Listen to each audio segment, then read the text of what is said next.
एक भक्ति और दूसरी मुक्ति, ये दो अलग अलग पथ है। एक भक्ति का मार्ग प्रशस्त कर रहा है, एक मुक्ति का मार्ग प्रशस्त कर रहा है।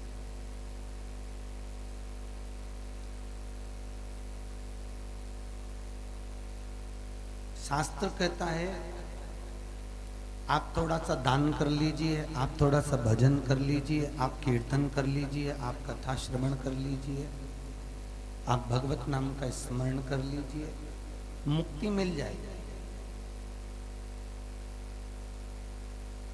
मुक्ति मिल जाना एक सरल सी बात। जगत गुरु शंकराचार्य जी भी कहते हैं कि मुक्ति पाना एक सरल सी बात है, और भक्ति को प्राप्त कर कर मोक्ष पाना एक कठिन बात। आप थोड़ा दान, आप थोड़ा पुण्य, आप थोड़ा सत्कर्म करोगे, थोड़ा सा भगवत भजन करोगे तो मुक्ति तो मिल जाएगी। आपका ये मनुष्य शरीर छूट भी जाएगा और आप किसी अन्य योनि में पड़ भी जाओगे, वो अपनी जगह।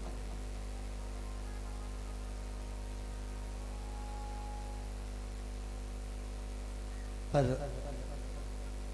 उस योनि से निकलना, एक योनि से निकले दूसरी योनि में चले गए, दूसरी योनि से निकले तीसरी योनि में चले गए, तीसरी योनि से निकले चौथी योनि में चले गए। अपन किसी ना किसी योनि में अगर जा रहे हैं, अपन किसी ना किसी योनि में अगर प्रवेश कर रहे हैं, अपन किसी ना किसी योनि के भीतर यदि हम प्रविष्ट होकर जा रहे हैं तो उस योनि का कोई मूल तत्व या मूल सार्थकता नहीं।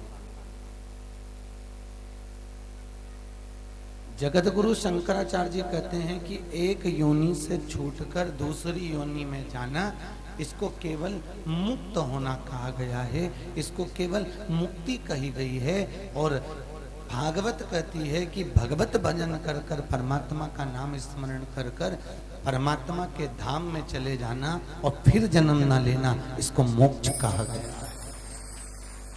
हम फिर जन्म ना लें, बार बार हमारा जन्म ही ना हो, पुनरपि जननम पुनरपि मरण। हम जन्म और मरण के प्रपंच से बाहर निकल जाएं, हम जन्म और मरण के प्रपंच से निकलकर परमात्मा की भक्ति की ओर अग्रण्य हो जाए, यही मोक्ष है।